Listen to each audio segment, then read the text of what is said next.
I was halfway through unzipping the tent when I heard knocking, 3 slow, deliberate thuds, coming from under the ground. We were on day 4 of a week-long hike through the Rockies, and I already regretted saying yes. Masson, my old high school friend turned adrenaline junkie, had spent months planning the route. He was obsessed with old, disused trails, paths that had been retired by the Park Service for being too remote, too unstable, or just too dangerous. He said the isolation made it more authentic. I said it made it more likely we'd end up in a missing persons report. But I went anyway. There were 5 of us: Mason, his girlfriend Tasha, 2 brothers named Dave and Leo, army guys with quiet demeanors, and me. I was the softest of the group, by far. My idea of a rough weekend was sleeping without AC. Still, I held my own the first few days.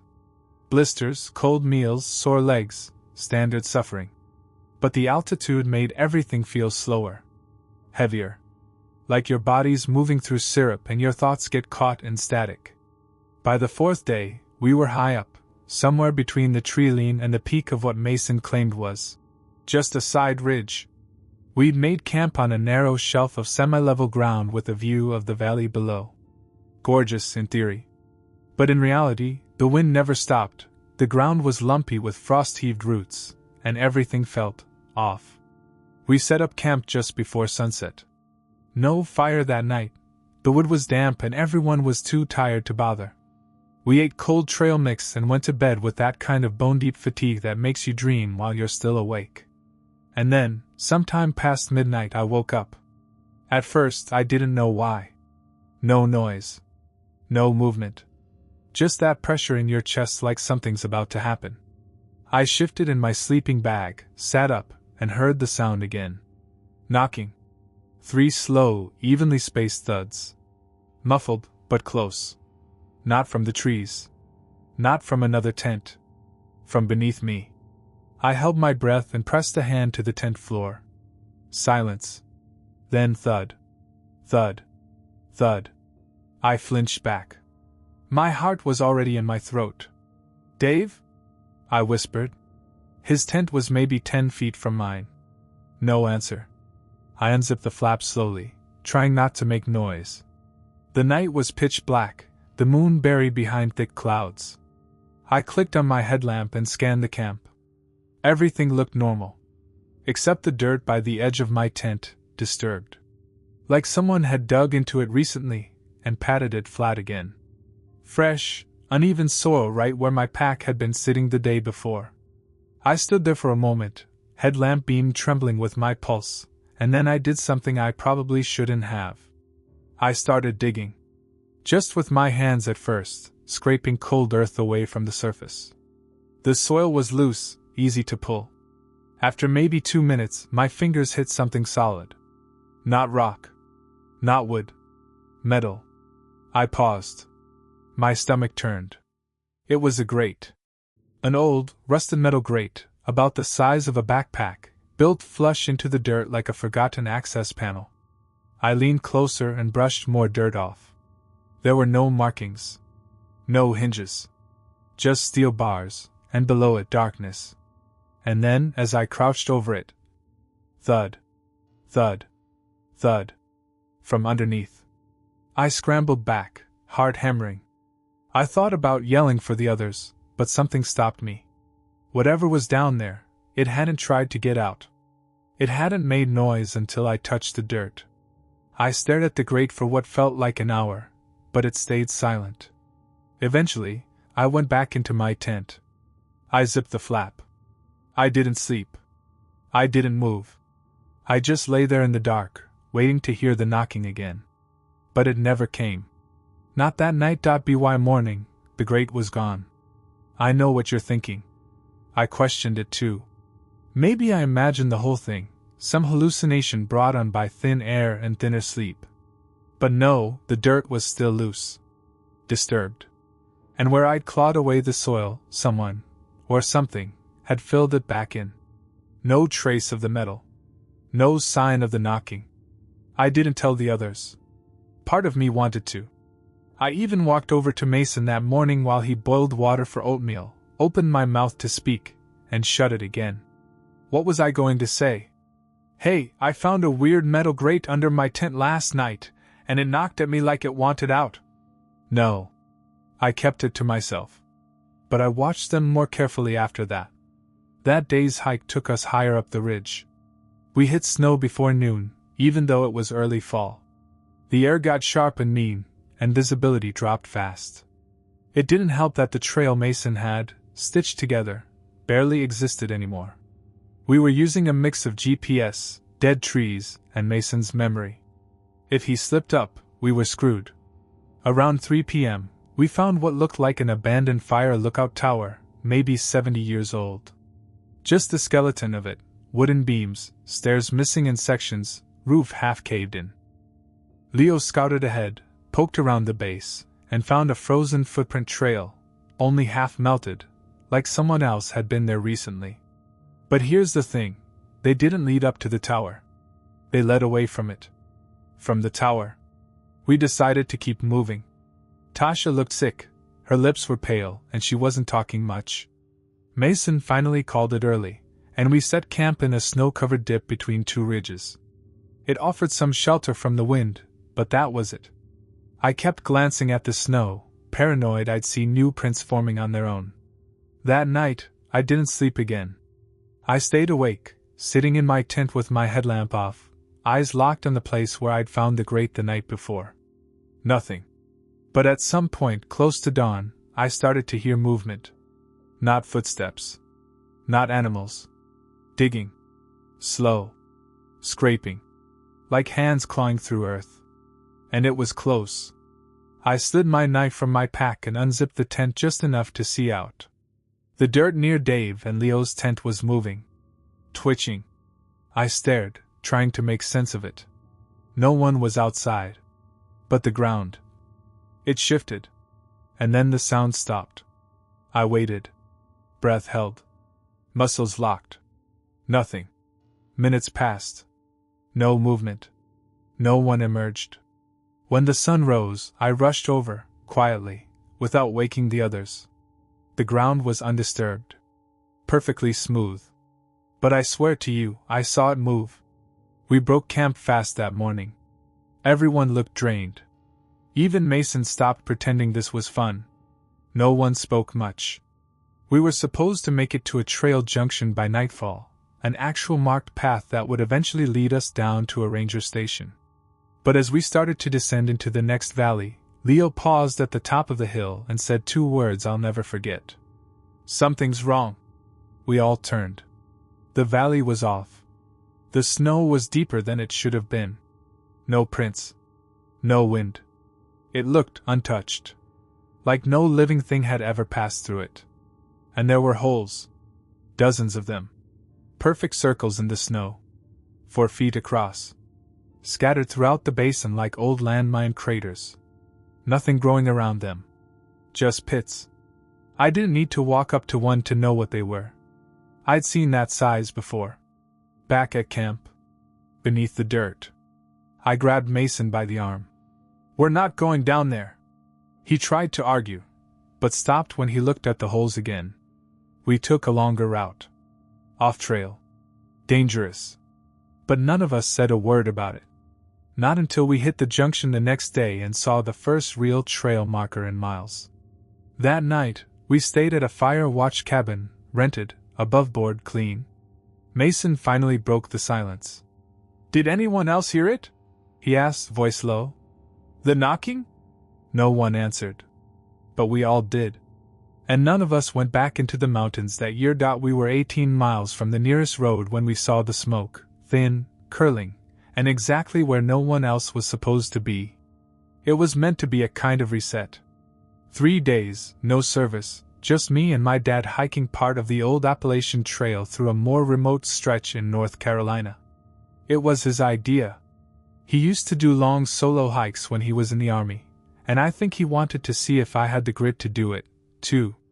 I'm not soft, exactly, but I'm more desk chair than dirtbag, and I wasn't raised on knots and compass work the way he was. Still, I said yes. Maybe to prove something. Maybe just to reconnect. Day 1 was tough but manageable. Day 2 started better, easier rhythm, weather holding steady, fewer blisters. We were miles past the last marked shelter and deep into an unmaintained offshoot Dad insisted was the real trail, before it got modernized. It didn't exist on modern GPS apps, only on this beat-up laminated topo map he carried like a relic. He swore by it. By mid-afternoon, we were pushing through a thicket of rhododendrons when Dad froze. "Smoke," he muttered, lifting his chin toward the ridge opposite us. I followed his gaze. Sure enough, thin white plumes rising just above the tree line. "No cabins marked anywhere near here," he said, more to himself than me. "You see that on the map?" I didn't. The only thing out that way was a faded line marked as a disused ranger trail, abandoned decades ago. Nothing official. Nothing maintained. We debated turning toward it. My instinct said no, stick to the plan, reach the next water source, pitch camp. But Dad's curiosity flared. "Could be a hunter," he said.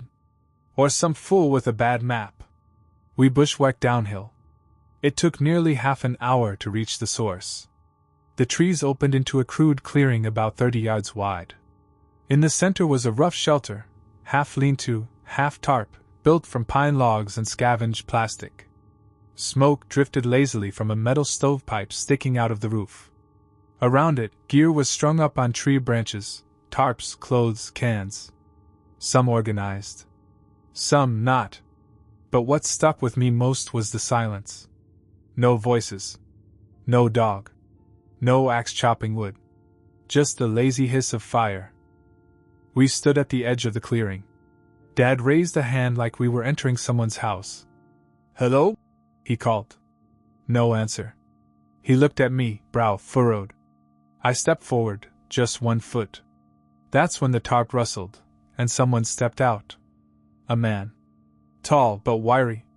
Maybe late 40s. Beard down to his collarbone. Hair hidden under a faded green beanie. His clothes were layered and threadbare. Work jacket, cargo pants, long sleeves, duct tape on one elbow. He didn't seem surprised to see us. He smiled. Not the kind of smile you expect out here. Not, "Hey, another hiker!" Not even, "What the hell are you doing at my campsite?" Just calm. Wide. Steady. Like he'd been waiting. "Afternoon," he said. His voice was soft. Not quite friendly. "Didn't expect to see anyone up this way," Dad said, measured. The man just kept smiling. "Not many come out here anymore." Dad nodded once. "You camping long?" "A while." The pause between every word dragged too long.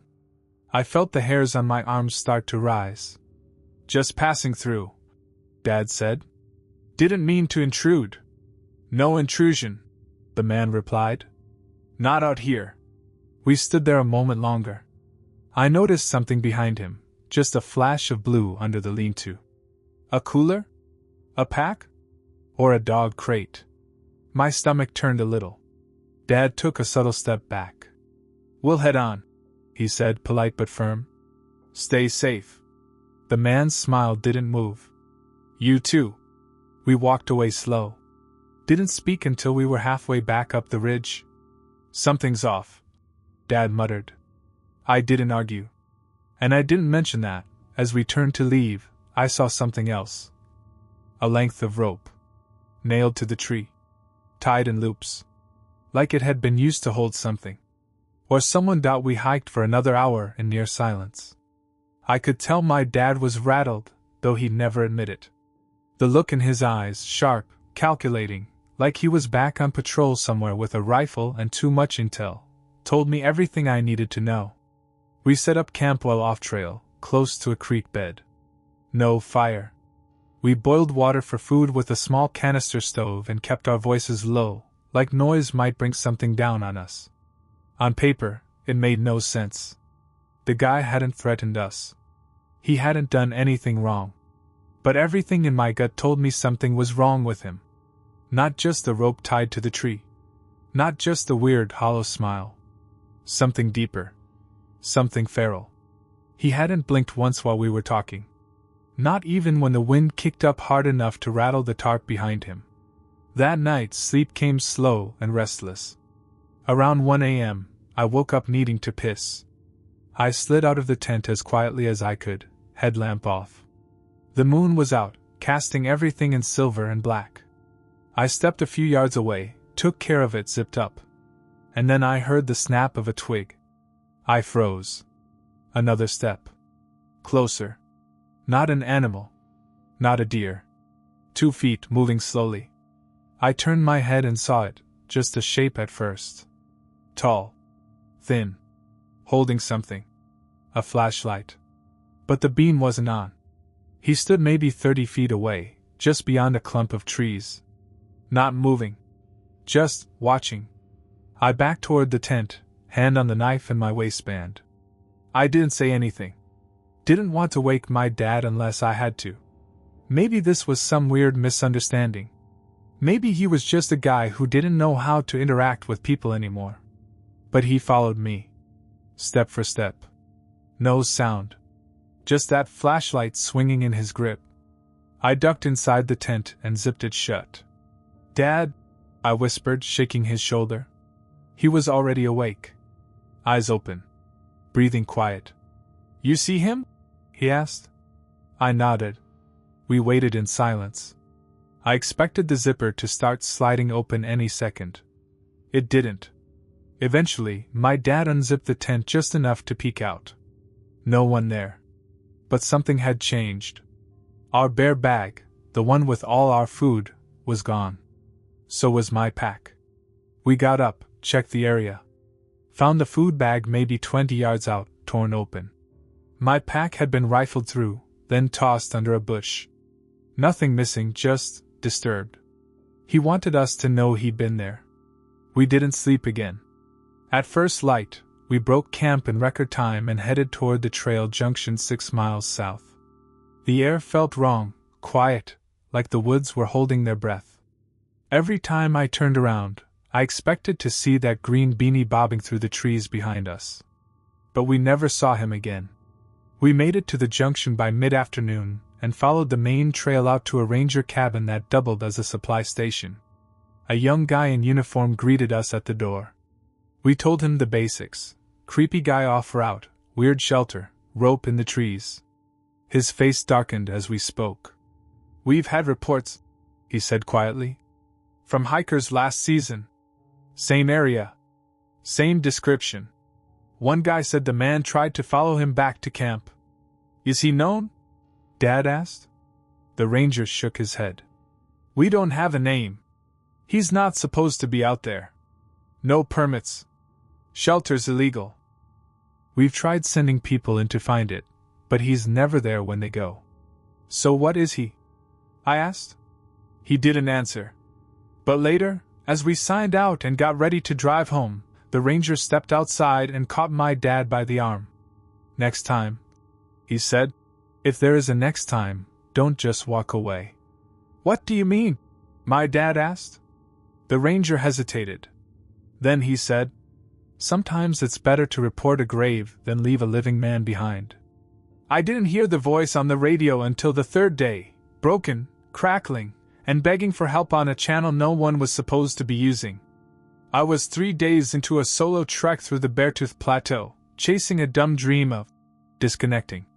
No service, no distractions.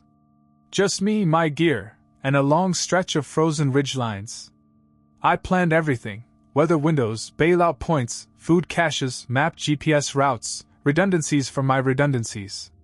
I even packed a compact VHF radio, just in case. Not a fancy sat phone or anything. Just the basic kind used for weather reports or emergency relays between rangers. The first 2 nights were calm. Cold, yeah, but nothing unexpected. Clear skies, full stars, nothing but the sound of wind through the pines and the occasional distant howl. Wolves, probably. Out here, you expect that. But by the 3rd morning, clouds had rolled in, fast and wrong. By noon, I couldn't see more than 50 feet ahead. Everything went white. I pitched my tent on a flat shoulder of rock and waited for the blizzard to calm. That's when I first turned on the radio. Mostly to feel less alone. mostly to prove I hadn't vanished into a blank world. The usual channels were quiet, static, low droning tones, distant crackles from distant places. Then, at 162.400 MHz, the NOAA weather band, I heard a voice. A man. Panicked. Words cutting in and out like the signal was bouncing off something that didn't want it to get through. Not alone out here. Repeat, not alone. Please respond, if anyone hears this. I froze. I adjusted the squelch, turned the volume up. Nothing for 10, maybe 15 seconds. Then it came again. Closer. Louder. I don't know where. If someone's near Blacktooth Ridge, please, he's following. The voice cut off. I sat there in the tent, radio in my lap, heart beating in my throat. I wasn't anywhere near Blacktooth Ridge. That was a few miles west. And as far as I knew, I was the only hiker logged into the area this week. It was off-season. Rangers said most backcountry travelers wouldn't hit this stretch until spring. I waited. Maybe it was some prank. A bleed over from a weather balloon. But this wasn't a CB. This was a band used only for emergency broadcasts and Park Service chatter. 30 minutes passed before the voice returned. Different this time. Slower. Just barely audible over the static. Don't let him see your light. My breath caught. I turned off my headlamp. Silence again. The storm outside howled louder, like the mountains wanted to bury the signal and everything attached to it. That night I didn't sleep. The snow kept falling. The temperature dropped. But my eyes stayed locked on the shadows outside the tent walls. No more voices came. Not then. But in the early hours of morning, just before dawn, I stepped outside to relieve myself and saw something I still can't explain. Tracks. Not animal. Not mine. Human. One set. Boots. Deep, like someone heavy had walked through not long ago. They circled my tent. Once. Maybe twice. Then disappeared over the ridge. I'd heard nothing. I followed the trail until it vanished in the wind-packed snow. No prints leading to the tent. Just away, the tracks led nowhere. I followed them for maybe 50 yards before they just stopped. Not blown over, stopped. Like the person vanished mid-step. Nothing on either side. No slide marks. No dropped gear. No blood. Just snow. I backed up slowly. I couldn't stop thinking about that voice on the radio. He's following. I tried to convince myself it was unrelated. Coincidence. Just another hiker, maybe a ranger checking on campsites. But no one had come through the area since the storm started. And no one should have been out without a beacon or at least a call-in. I returned to my tent and packed fast. Skipped breakfast. Didn't even boil water. I was done pretending I had control of the situation. I decided to cut east, off my planned route, to intersect with a ranger-maintained fire road I knew existed at lower elevation. It would add time. Add risk. But I'd take bad footing over whatever was circling my tent in the dark. I kept the radio clipped to my chest strap. By noon I started hearing things. Branches breaking somewhere behind me.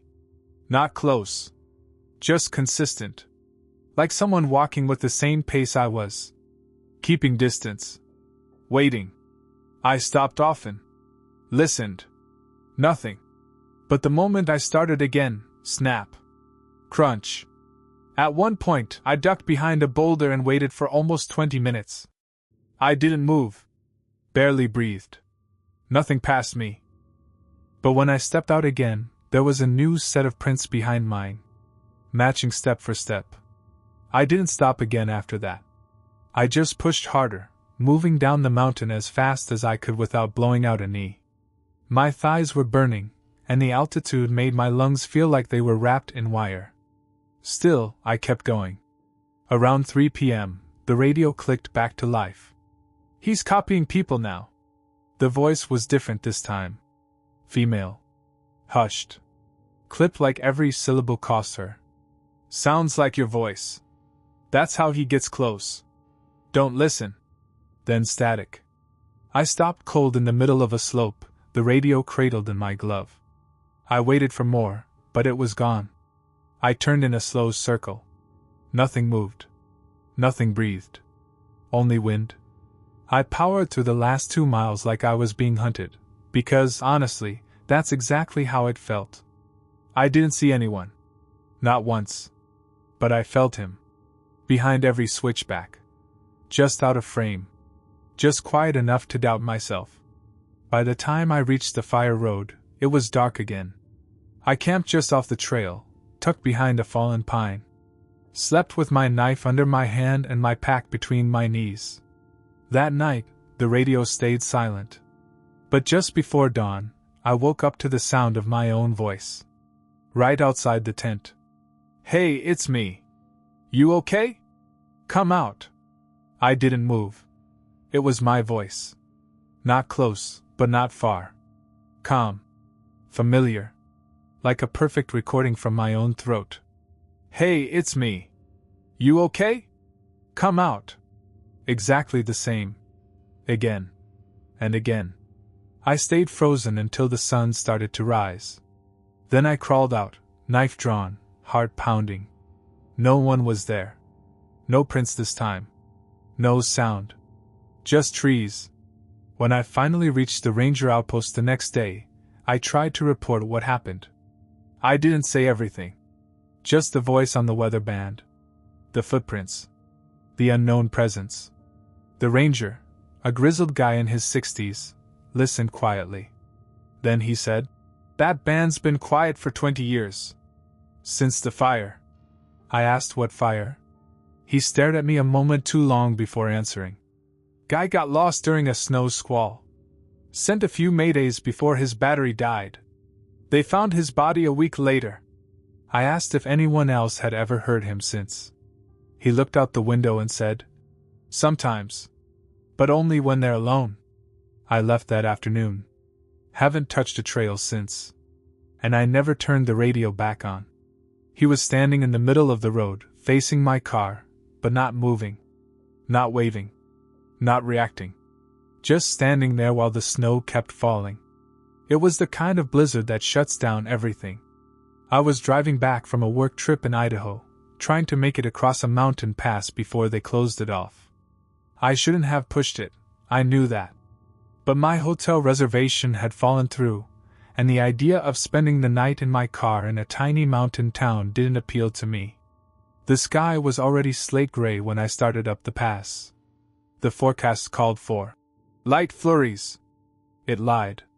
Within an hour, the road vanished under 6 inches of powder, and my tires were fighting to keep a grip. No other cars in sight. Just miles of pines on either side, and an unbroken white tunnel ahead. Then I saw him. About 100 yards up, right in the middle of the road. He wasn't wearing reflective gear. No bright jacket. Just jeans, boots, and a flannel that didn't look anywhere near warm enough for the weather. His arms were by his sides, and his head was tilted just slightly down, like he was staring directly at my bumper. I slowed to a crawl. Hit the flashers. Tried to squint through the snow and headlights to see if he was in distress, maybe injured, or stuck. But he didn't move. Didn't flinch at the noise. Didn't wave for help. Didn't try to get out of the way. I stopped 20 feet back and tapped the horn once. Nothing. Then again, longer this time. He didn't even blink. I cracked the window. The cold slapped my face. "You okay?" I called out. Still nothing. And then I noticed it. There was no snow on his shoulders. He'd been standing there for a while, sure, but not that long. Snow was falling steady. My windshield had built up a light crust in the time it took to slow down. But this guy? Dry. Too dry. I hesitated, hand hovering over the shifter. Then he took a step forward. Not fast. Not threatening. Just forward. Then another. He kept walking toward the car, eyes fixed on the windshield. Slow. Steady. No urgency. No emotion. I panicked and threw it in reverse. Backed up maybe 30 yards, tires slipping slightly, heart hammering. He kept coming. I stopped again, further back now, and considered my options. I could floor it and try to go around. But if he darted, or if the snow made me lose control. I sat there, frozen with indecision, watching him get closer. Then he stopped. Dead center of the road again. 20 yards ahead now. Facing me. Still. I was about to try the horn again when my radio crackled. The emergency band. I hadn't touched it. No signal bars for miles. But suddenly, a voice hissed through. "Don't stop." It was barely audible. Almost lost in the static. "Don't stop for him." My spine went ice cold. I looked down. Then back at the road. The man hadn't moved. But I swear, his mouth was smiling now. Just a little. I stared through the windshield, hands locked around the steering wheel. He just stood there. Still smiling. And I mean barely, the kind of smile you don't notice right away, because it isn't on the mouth. It's in the eyes. A curve in the cheeks. Just enough to send a warning signal straight to the animal part of your brain that still remembers how to feel hunted. The radio crackled again. This time, louder. "Do not let him touch your vehicle." I fumbled for the knob and turned the volume up, but the signal vanished. Static. Nothing but the low hum of dead air. I looked around the cabin, like I expected someone to be inside with me. I was alone. Snow piled higher on the road. Trees swayed gently under the weight, their branches sagging and still. I looked back at the man. He hadn't moved.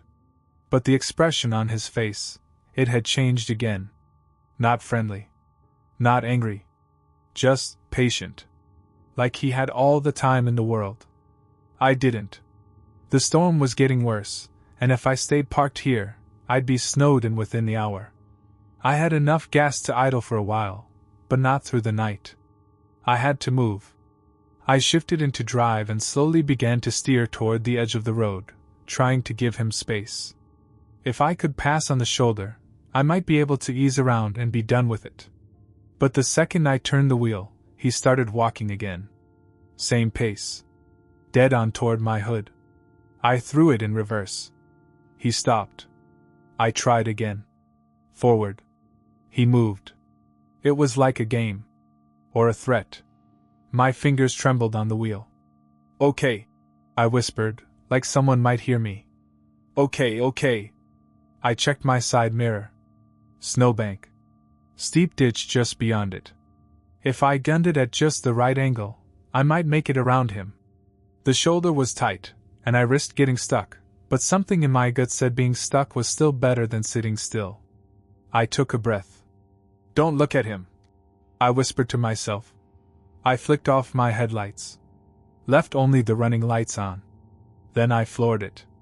The tires skidded once, twice, but I caught traction just as the man started moving again. I veered hard right, clipping the edge of the shoulder, the car bouncing wildly over packed snow and gravel. He turned toward me. I didn't look at his face. Just the trees behind him. The curve of the road beyond. He reached out. I swear to God, his hand touched the passenger mirror. For half a second, it went ice cold. Not the glass, the cabin. The entire air around me. Like I'd driven into a freezer. Then, he was gone.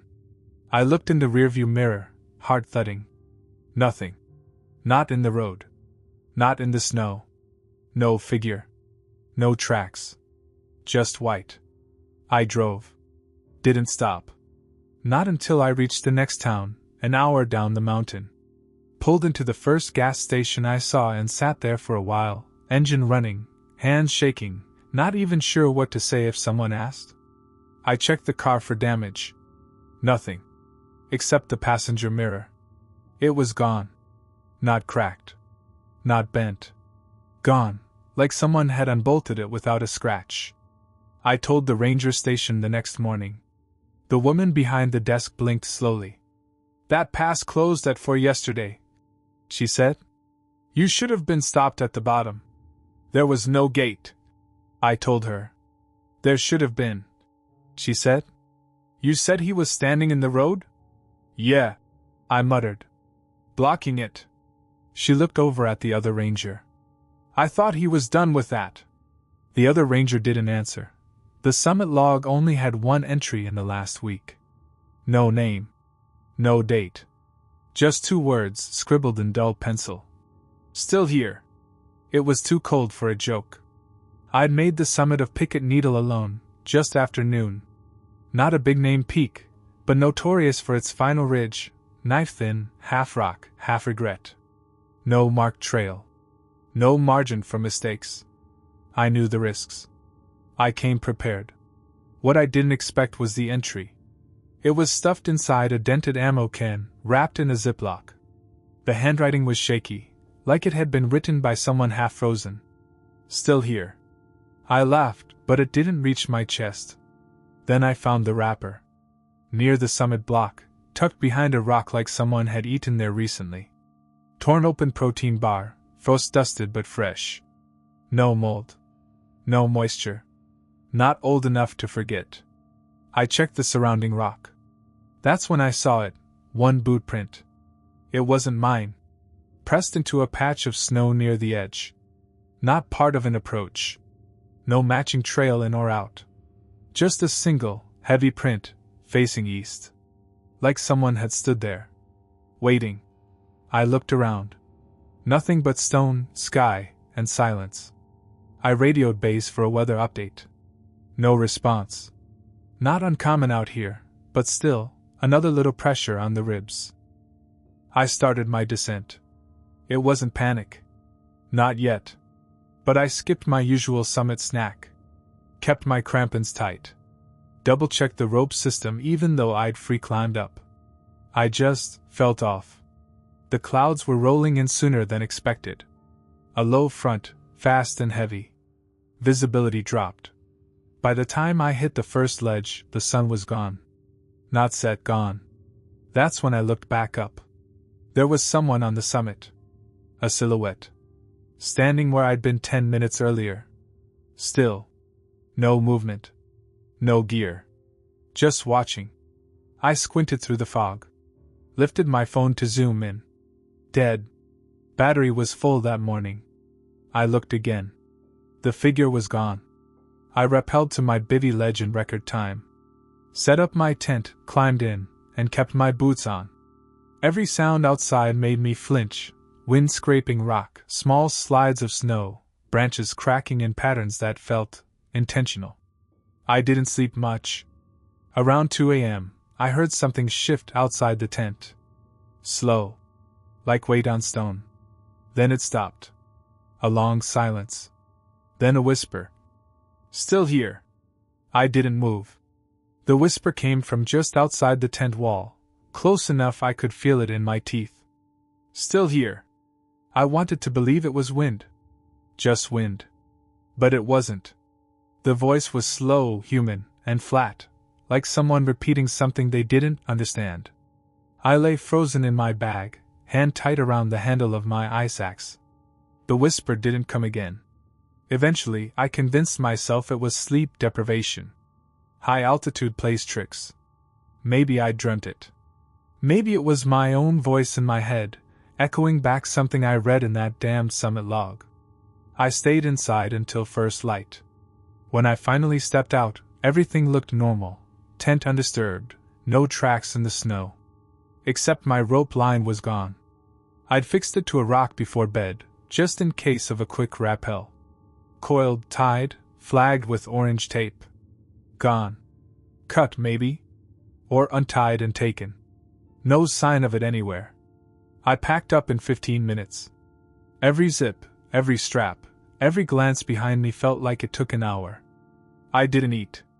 I didn't drink. I just left. And the feeling didn't. All the way down the ledges and talus slopes, I had this pressure in the back of my head, like I was being watched. Not by an animal. Something more patient. Something human. I turned around more times than I'll admit, each time expecting to see someone ducking out of view. But there was never anyone. By the time I reached tree line, I could breathe again. The world had color. The birds had returned. I felt like I'd escaped something I still didn't understand. Back at the trailhead, I stopped at the ranger station to check out. Same guy I talked to before the climb, bearded, weathered, maybe late 50s. He scanned my permit, then looked up. "You Summit?" "Yeah." "Anyone else up there?" I hesitated. "No. Not when I got there." He leaned forward. "But you saw something?" I didn't answer. He nodded slowly, then opened a drawer behind the desk and took out a manila folder. Inside was a printed page, an old trip report, maybe 10 years back. Same summit. Scrawled at the bottom of the last page in pen. He was still there. "Solo climber," the ranger said. "Never came back. We found his bivy bag. Empty." I asked how many others had reported seeing someone up there. He said, "Enough. I don't know what I saw. But sometimes I wonder if I left someone behind. Or if someone followed me down."